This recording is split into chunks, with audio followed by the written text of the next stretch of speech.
Welcome to today's Orta No Better Berardi and Coke podcast. I'm Gilly and I'm joined by Jay. How are you doing?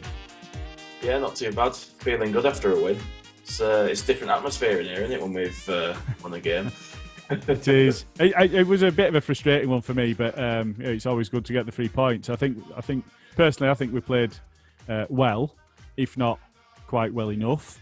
I think we were solid rather than quite as nice as I wanted us to play. Just overall, then you're feeling. I know it's positive to get a win, but you're feeling from the game. Do you know what? I think we laboured a lot. We missed a lot of chances. We shouldn't have been relying on my mate behind me. You'll see. I've got a little tribute to him. We shouldn't be relying on a goal from Phil Jagielka at the end of the day. I made a few notes and a few points that we're going to sort of touch on, and I think Alioski did all right going forward.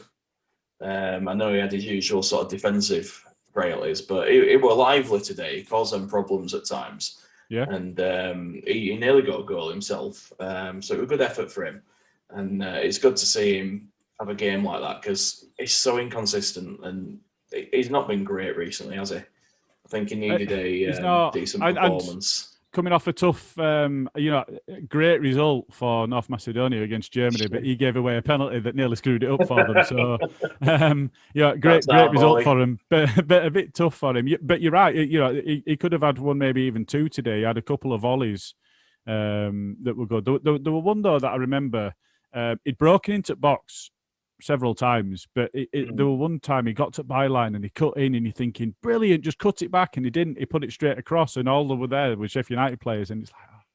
Yeah, that was one of those where it's just not looked. Yeah, and it's frustrating that because it's like one of those with a build-up where there's so much good work, and then you just undo it with that final ball, and that happens a lot with those, and it's a bit frustrating. You don't seem to get that so much with sort of Harrison and Harrison and Rafinha. I mean, Harrison does it sometimes, Rafinha not so much. But it's frustrating that when they make space to get through and the hard work's done, and then throw it away, give it back. Well, that's it. I mean, you look at the level of difference in quality between them, where Rafinha. Yeah, all right. Sometimes I get frustrated with him because he gives the ball away because he's trying something in the wrong area of the pitch or whatever, but he comes alive in the last third. Look at what he did with the goal. He just dropped a shoulder, got half a yard, and then he can just put somebody in and it's on a plate for him. And I'll be honest, though, I thought Roberts was really good in that build-up to that goal. I mean, going right back, I mean, the commentators on Amazon said it as well. Dallas, when he won that ball back, because he was just hounding the guy, he wouldn't let him go. And it all came from Dallas winning that ball back, and that's that sort of never say die attitude that we expect from him now. And he is a bit of an unsung hero like that. He does so much work. He's got such a big engine, he never stops. And it's stuff like that that are differences in games like that. He did that, he got that ball back, it broke, and everybody in that goal sort of played their part to perfection. Roberts' ball to Rafinha were fantastic, and then the way Rafinha sort of delayed his cross, he took the extra touch, he went a bit further and then cut it back. There was no one there then because they'd all tried to sort of close him down. That's what he does. That's what you get from a player, that ability. He scares opponents, makes them worried, and they lose their heads a little bit because they think, oh shit, this guy's in box. And they're all hands to pump then trying to stop him. And that opens up space for people like Harrison to come in and just tap it in and score a nice little team goal. That's it. You'd spoken about a couple of players there. So we'll just who was your standout? If I'm going to put you on the spot and just ask you for one player, who are you going for today? I'd go with Dallas, like the commentators did, because I think he worked really, really hard today. I don't think he particularly put a foot wrong. There were a few things, as I was saying to you before we came on, like if Harrison had not screwed that ball up for Rodrigo, I think he'd have been in with a shout because he had a good game. There were just a couple of things like that, little errors, and Rafinha were kind of. He also did good things like the cross for the goal, that sort of thing. But then he did the same ball to Rodrigo, and he screwed it up. And there was just that little bit of sort of inconsistency in those two players' games compared to say Dallas, who I think just worked hard and was solid throughout. What do you reckon? I spoke just now about I think we were solid without being really quite good enough. And I think that's reflected in both of our choices for man of the match. So I've gone with Llorente. On the basis that, again, I think he was really solid, really consistent through the game. There were lots of calls before the game. I know that we've spoken about Cooper before, but there were also about does Struijk come in, does Koch come in? And actually, if I think if you look at some of the polls, it was Llorente and Struijk that a lot of people went with. I think when you think of the games that Cooper's played and how good Koch's looked when he's come in, I think that's testament to the two of them. And I think really Struijk was unlucky to miss out. I think regardless of where you come down on it, I think there was an expectation that Cooper would come back in just because it's Bielsa, and that's, he stands by his players and he's the club captain. So, I think there was an expectation, but I do think that Struijk's played really well at centre back. We've had our thoughts on him in DMC, but he's played really well at centre back, and I think he was a little bit unlucky. Can continue himself unlucky there. But yeah, I went Llorente because I think he steps out with the ball. He steps out of defence really well, which sets us going. He does really that Ben White role, doesn't he? He does. He looks really calm and assured on the ball. But equally, he doesn't make many last-ditch tackles, but that's because he's ahead of the game. You can see that he's thinking, and I think he's a bit shaky in his first couple of appearances, but you can see that he's slightly ahead of play in as much as he knows where he needs to be, and it's more interceptions. It's almost a bit like Calvin making the interceptions rather than having to make the last-ditch tackles, although, as we've seen before, Calvin does have a bit of a tackle in him, and he's got that streak in him. He's calmed down a little bit, to be fair. He has. But there were a couple He'll today. Do it at some point, but yeah. He got the wrong side of his man today, and he gave away a free kick. And in the past, I think that might have been with a little less control and would have been a little bit more controversial. And a red card. Yeah. So yeah, he has changed on that. But yeah, for those reasons, and I think that we've picked Dallas, we've picked Llorente, not the forward-minded attacking players that we've come to enjoy watching this season, and that kind of is reflected in the way that the game went, because we weren't toothless up front, but we got the final ball wrong, or we made the wrong decision. Roberts did play well today, but there were a couple of times he went left when he should have gone right, or the other way around when there were people in space, and he's kind of gone the wrong way and invited pressure onto the player who's trying to get the ball to. So yeah, there were a couple of things that were a bit frustrating, and frustrating is a word that I've said quite a bit, because it was like we were almost in a position where we should have pumped them by a lot of goals. And I thought I was getting my 4-1 finally. I honestly, 10, 15 minutes in, I thought Cy Johnson would get his 6-1 call right. Yeah, I wouldn't have been surprised at that point, because we were absolutely all over him like a cheap suit. That's right, yeah. Do you know what I mean? So, so if we just look at a bit of the opposition, so a little bit tongue-in-cheek, I did, you mentioned Jagielka, and I did put him in the polls for the man of the match for the Orta No Better solid poll. He did. He got us the winner. He nearly got us another, to be fair. I don't know if you saw that one. He nearly got us another. But just a question on Baldock. So... Cool. There was a build up and an effort on goal from Harrison that actually turned out, I thought he just spooned it wide, but it was a really good save. But in the build up to that, Roberts had been tackled, and I say tackled. I don't think Baldock got the ball. What's your view on the actual tackle and what should have been the outcome? Well, I've been seeing the still from it since then. I think he's done well to stay on the pitch. Well, didn't really stay on the pitch, did he? But he's done well to not be told he has to leave the pitch, I guess, with not even a yellow card. You know what I mean? But yeah, that's a baffling decision. I'll be really interested to see what Jimmy thinks about that when we have the next thing off the VAR, because as a rep, I'd like to know sort of if he can sort of understand where the ref will come in from there, or if he's as baffled as we are, because it didn't really make any sense that the guy was not in control. He'd just gone in, he'd lunged, he tried to smash him, basically. You can't dress it up as anything else. He wasn't in control. He wasn't trying to make a tackle. He just went to take the man. He just thought, fuck it, I'm going to do him here. And he went to do it. And like our old mate Roy Keane, he ended up injuring himself in the process. Shame that. Can't feel sorry for him, can you, really? I mean, I think the ref were toothless there. I don't understand how you could see that and not do anything about it. And then VAR that's meant to address things that have been missed also said nothing.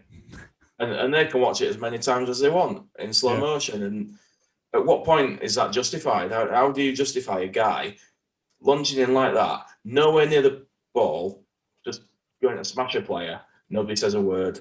How's that work? Yeah, 2-footed scissor, 2 feet off the ground. Yeah, how long now? It's I know that there's a couple of people on Twitter that have been moaning actually about the people's reaction to it, saying, "Oh, game's gone, it's gone soft." Now, I'm sorry. Early 80s and before that, if you went in 2-footed, you'd have got booked. Maybe you wouldn't have got sent off in the way that you should be sent off these days, but there'd have been a booking. Maybe not. 70s, maybe not mid-70s and before that. Yeah, somebody that just got up and given you a slap. But so for me, it's a plainly obvious one. And if you think pre-VAR, what you would have expected is for that to be reviewed afterwards because no card has been given. Now with the yellow card, like it's a yellow card and that's it. Yeah. Yeah. So it will be really interesting from a perspective of what happens after the match as to whether that is reviewed, because VAR is there effectively to do that, but to do it in real time so that somebody during a game, if they do something particularly horrendous that would have been picked up after the game previously, should be picked up in the game now. Because the referee... That was one of the main points, wasn't it? Because they say, like, when you have these games where somebody should get sent off but doesn't, they get a retrospective ban, doesn't help the team they were playing against. Like, they should be punished there and then because they're effectively getting an advantage then by not losing that man. And that's absolutely what VAR is supposed to be taking care of. Yeah. So, I think there's two things here. Firstly, I think that's a red card. And I think that, if you scissor an opponent and don't get the ball, let's not forget. But then your feet are off the ground, both feet facing forward, studs up. How can you see it any other way? But the second element that I'm just going to come on to is around the concussion thing. It's really strange, actually, looking back at the match reports and seeing that the side has had 4 subs. Because it's just odd. We're used to seeing lots of subs in friendlies, but it's been we got the 5, as long as I remember, after lockdown last time.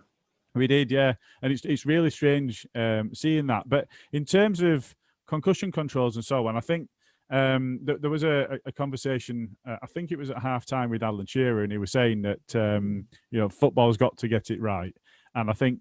Personally, I think that it's not done enough in the past to try and get that right. And now it almost, we were talking, and you made some interesting points, so I'm not going to try and steal them from you, but in the warm-up, we were talking about this piece just after the game. And I think that potentially there's a thing where it could go too far the other way, become too disruptive to the game. Yeah. I think there are certain elements where the doctors that come on the pitch need to make a call, but I personally think that there should be some level of independence in that rather than it just being the club's doctor, if that makes sense. But you made some interesting points. So what's your view on the way that concussion, something needs to be done to make sure that the players' welfare is thought of and that they're not forced to play on because otherwise the team's going to be down to 10 or what have you? What's your view? Well, I mean, as I said before, it's open to abuse, the system, isn't it? And I mean, as like iconic as it is, thinking of sort of Paddy Kisnobo with his bandage around his head playing on, you know what I mean? Blood running down his head. Yeah. Was it Terry Butcher as well? Yeah.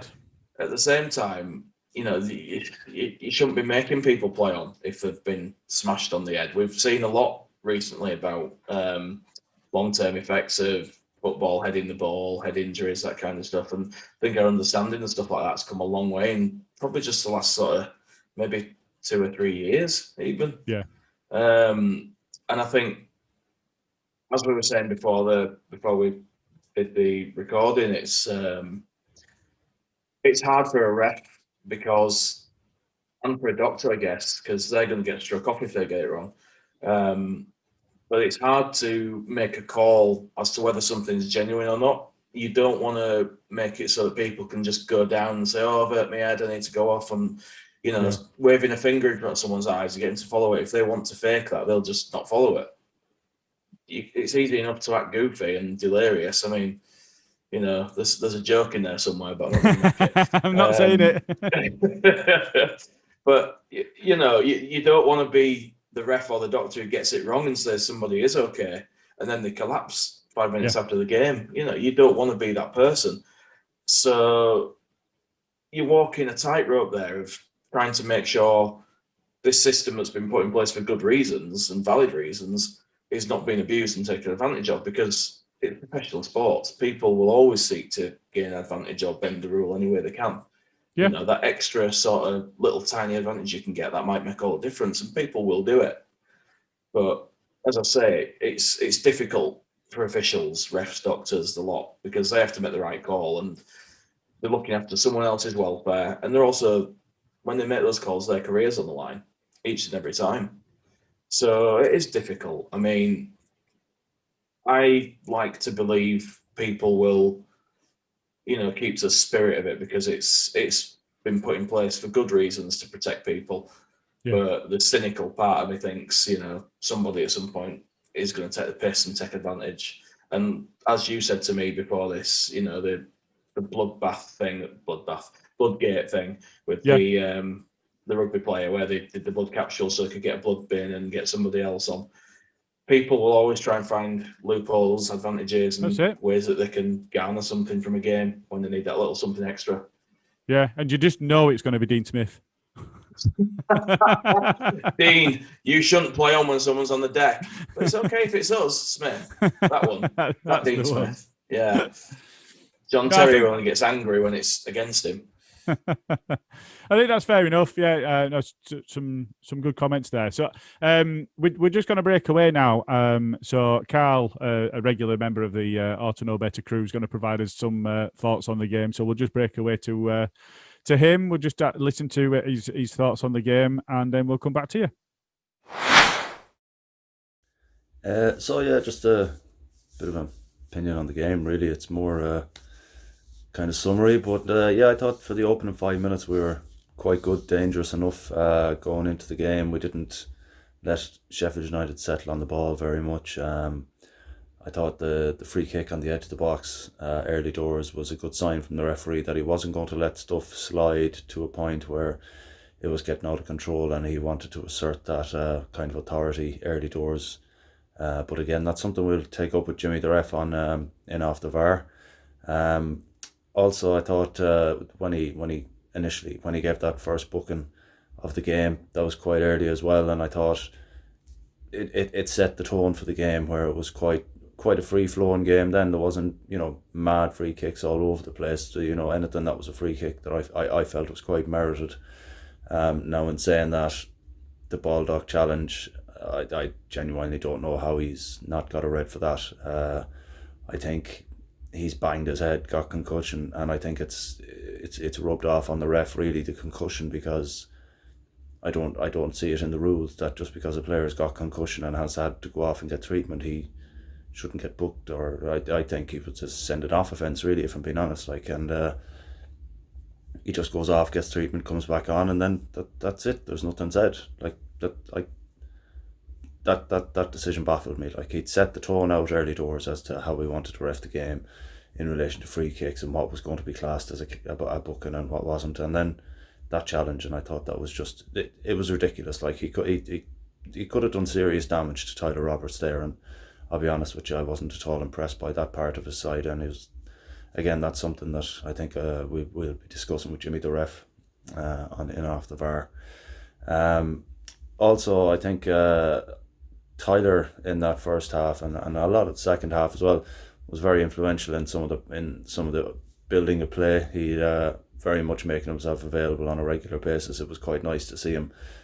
He's kind of grown into the number 10 role the more minutes he's getting, and I think if we're being honest, it's not the worst choice to have if we get a proper number 10 for there as backup as well. I think he's doing more than enough to be able to kind of sit in there for the rest of the season maybe and just see how he gets on, and we're safe now anyway. I think 41 points is or 42 points or something.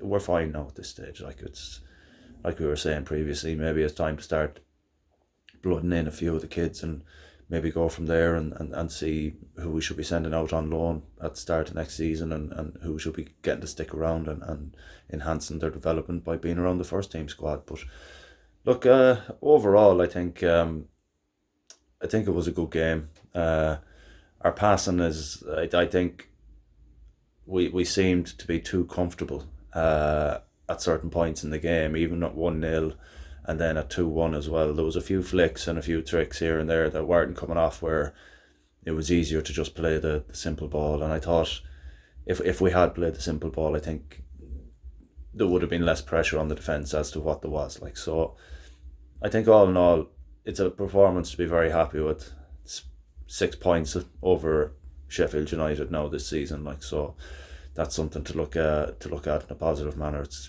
kind of condemning them to relegation as well, so I'm happy enough with that. But yeah, I'm happy with the performance. I think Dallas definitely deserved man of the match, in my opinion. I've said it before as well. I'd say it again. He's my player of the season now by a million miles. Like, so we'll have to wait and see. I think him getting that today, Ali McCoist was very complimentary of us all game. I'd say there's a lot of pissed off Sheffield United fans out there that don't particularly want to be listening to Ali McCoist waxing lyrical about us the whole time. But if you like what we do, then it's hard not to admire it from a neutral's perspective. And Ali McCoist clearly likes what Marcelo Bielsa does and with the team. And look, sure, we'll carry on doing it and add to it in the summer. And hopefully it's going to be a strengthening process, and we'll do all right next year.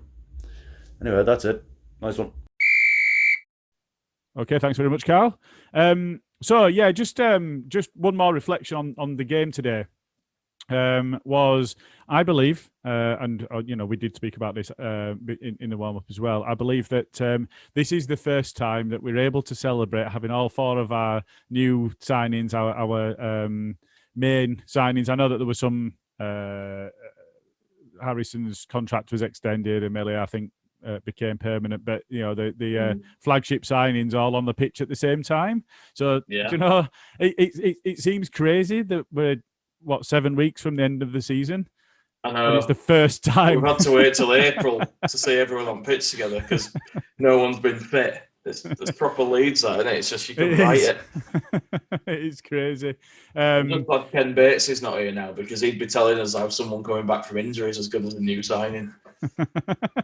Well, yeah, that's only so that he didn't have to get his checkbook out. Yeah, exactly. We wouldn't have players like that playing for us, though, if we did have Ken Bates here. I'll tell you Absolutely that much. Absolutely not. But yeah, I think, was it 91, 92 minutes he came on after?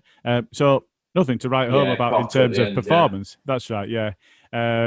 So yeah, nothing to write home about in terms of performance, but it is just really good to get them all available and fit. And I think, if you look at the next few games, we've got City, we've got Liverpool, we've got Scum.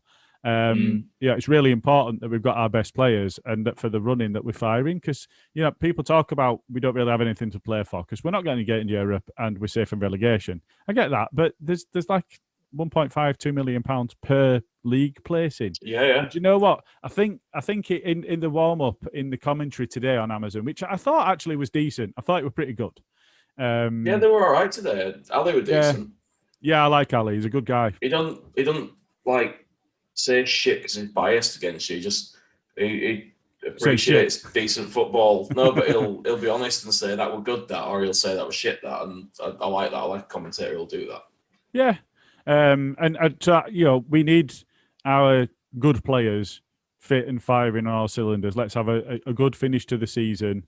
They didn't have a close season, and I know that we've got a tournament, and it's difficult seeing where our players are actually going to get a break.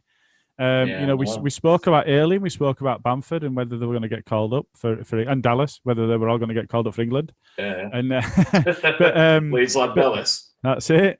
It's difficult to see where they're going to get a break, but equally at the same time, you want them to get the opportunities that they can, especially while they're representing the club, to play at the best level. He's right at his peak now, and this is it for him.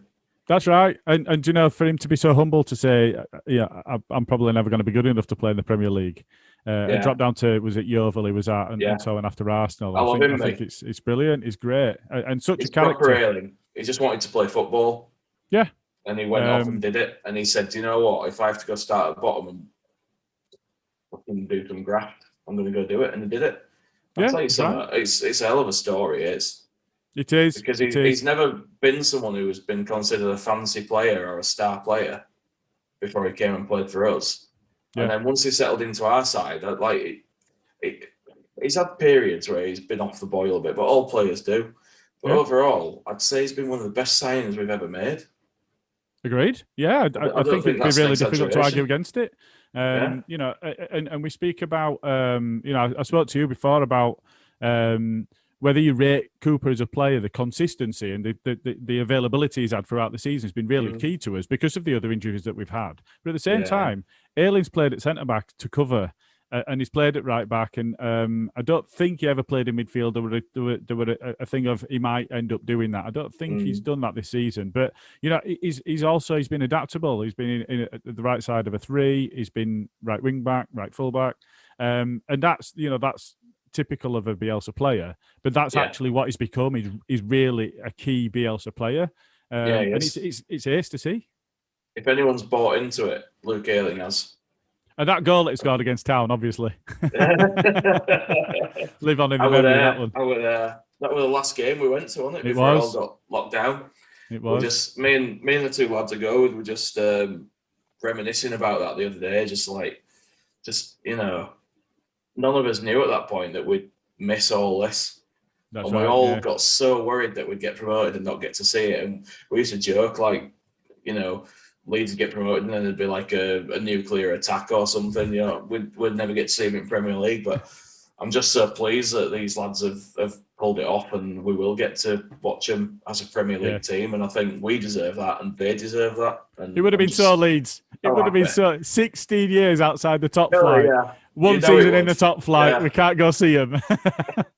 It would have been so Leeds. That would have been just typical. But it's not Bielsa and it's not Rads. You know, it's not Kinnear, it's not Orta. They're growing something, and it's great to see. It's fantastic to see. Just before we move on and start pulling things to a close, is there anything else that you want to mention? Any other thoughts on the game or upcoming games that we've got? Yeah, a couple of points. I think Bamford looked off the boil today. He looked a bit lost. He were unlucky when he had that, where the ball came in over the top and he just hit it first time and Ramsdale saved it. That was a good save, that, and that were really unlucky for Bamford, but he didn't really look like getting anything today. He didn't look like doing much. I don't know if he had any other shots on target besides that. I can't think of any. I think he spoke before the game. He's a bit hot and cold at the moment. He did. He spoke well before the game. He was speaking to Shearer in an interview, and they talked about missing chances, and he said that there was one particular game that he missed a chance, and he always knew we were going to get a couple that game, and he did. Yeah, you're right. I didn't get that feeling today either. No, and you can't be blasé like that for me. Like you've got to take chances if it's your only chance. Yeah, that says a lot that to me, and that's a bit disappointing to hear. That, you know, I don't want to criticise him because he's done really, really well. But I want what he was trying to say is hungry and wants to put every chance away. I think what he was trying to say is he thought loads of attempts. No, it wasn't that. It was he'd felt a determination to make himself score, having missed a chance. That's what I think. That's what he was trying to convey. Is I've missed that. Yeah. I'm going to make sure I'm going to score a couple today because he missed that. But I didn't see that reaction from him today. Is what I mean. Is he missed that, and it was kind of, you're right. It would a bit off it. He just looked frustrated today. Yeah. Just didn't look really into it. I wonder if some of the England stuff he's playing on his mind, because, you know, what more could he do and he still get overlooked? Yeah, I know. I meant to ask Si about this before, and I forgot to ask him, but because he was saying about when he went and played England youth and stuff. Yeah. And I'm thinking, like, what's it like for Calvin going away and playing for England? He's going to come back buzzing and want to talk about it. But then you've got Bamford and Ayling and they didn't get picked. And it's like, do you then have to not say and just keep it to yourself? Or can you sort of talk about it? And you'd hope these lads will be happy for you, or will you'd hope that'd be the case. You know, you'd hope so, but it must be a bit shit to hear about someone having this really good time playing for England when you were like on the edge and you didn't get it. It's a bit of a shit at that. Mm-hmm. I think the characters that Ayling and Bamford especially is that they'll be really supportive, won't they? I think so. Even if inside they feel that, I think they'll be supportive of him and so on. But yeah, you're right. There is that. But you also wonder whether the disappointment of just missing out would play on the mind. Well, you'd want it to drive him on, wouldn't you? Yeah, that's what you'd hope for. Yeah, you would. But yeah, I mean, other than that, it was nice to see Rodrigo get to play up front. I think we've been waiting a while for that. I just felt really sorry for him with those balls when they were through both times, and it was just. He must have been like champing at the bit there, like, come on, yeah, here we go. And he's seeing these breaks and he's thinking, I'm going to get a chance here versus keeper. And both times he fucked it. He must have been doing his nut, the poor lad. But it was good to see him get back on, and it was good to see him up front. And it was. On a related note, I think, dare I say it, were it you that said this in the group chat? Tyler Roberts is starting to look like an actual number 10. It wasn't me. I'm not laying claim to that. I thought he had a decent game today, but no, it wasn't me. And I thought he did pretty well. But just touching on your point about Rodrigo there, and it's interesting that you mentioned Roberts as well, because one thing that happened previously when Bamford went off and Rodrigo came on is Rodrigo dropped into 10 and Roberts went up front. Yeah, he did. Yeah, it didn't happen today. Not today. No. Which means Bielsa's got faith in Roberts in that position. It does, and it also means, from a perspective of are we buying cover, are we not buying cover? And I know that Flavio Bonlahor had come out and talked about is Rodrigo is he unhappy? He's not getting game time and all this. Well, it'd been out of the side. You don't just walk straight back into it. But anyway, it mentioned about him being unhappy and that. He's come out and said he's happy at Leeds, which is great to see. It's fantastic. And he said it pretty definitively as well. Yeah. So, it's great that a player's happy enough to be able to respond in that manner. It's great that he got an opportunity up front, but that does lend me to believe that we're not going to be buying a striker. I think that. No, I think you're right. If we've got two players there, then Bielsa's not going to get anyone else, especially not when we've got like Geldart and what's the other lad? Greenwood. Chomping at the bit in the reserves. So I don't think Bielsa's going to want to spend money there at all. I think we're looking for somebody that can play Click's position. Yeah. And we're looking for a left back. I agree. Do you know what? Now that we've got players back and everyone's starting to sort of get a bit of a rhythm now and a bit of game time, I won't even be upset if we only signed the midfielder and the left back. I'd be all right with that.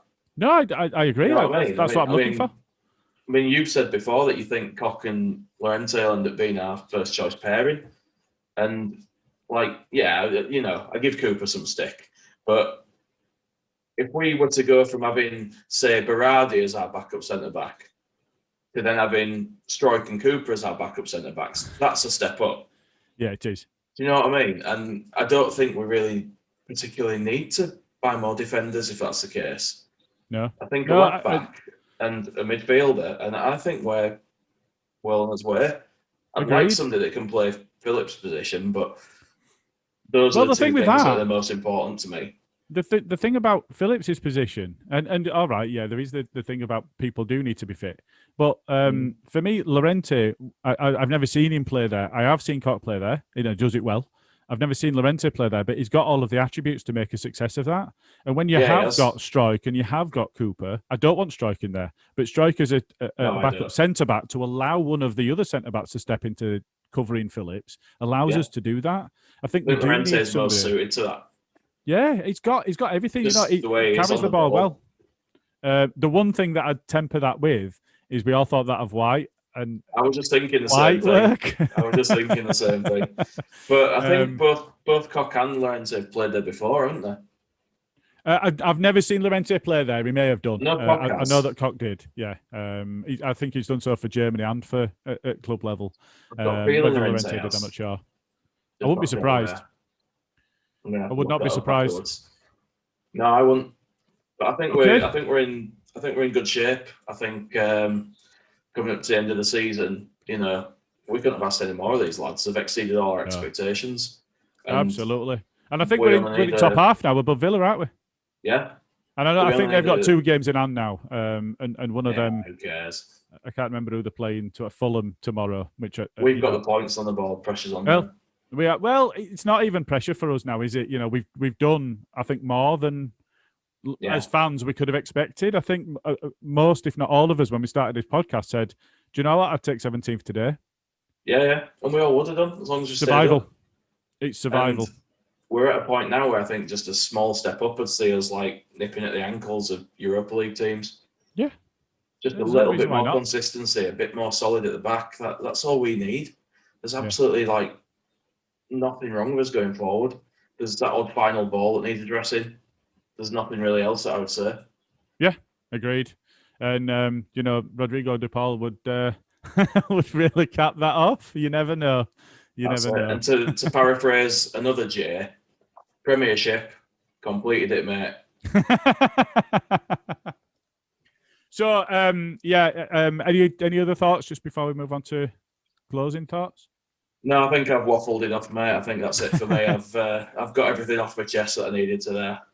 Pretty happy, in a good mood, and nice weekend ahead now after Leeds doing the business. Nice bit of dinner and a nice pint for tea. That's it. Yeah, cool. So yeah, just a couple of things that I wanted to mention. So the players had black armbands on today, and there was a round of applause. The players warmed up in number 7 shirts for Lorimer before the game, and I think that it's quite touching. There was a poignant thing that I read. Angus Kinnear had given his column in the match notes over to Eddie Gray to be able to write some words. And okay, I've not seen that. Yeah, and do you know what? It reflects on what we'd said before, and it's so sad for Eddie because all of his loads of his great mates and people that he'd played with for so many years, but so it is. And he gets wheeled out every time, doesn't he? That's it. Yeah, it is. It's sad to see so many times, but I suppose that's the nature of it, isn't it? But yeah, really touching.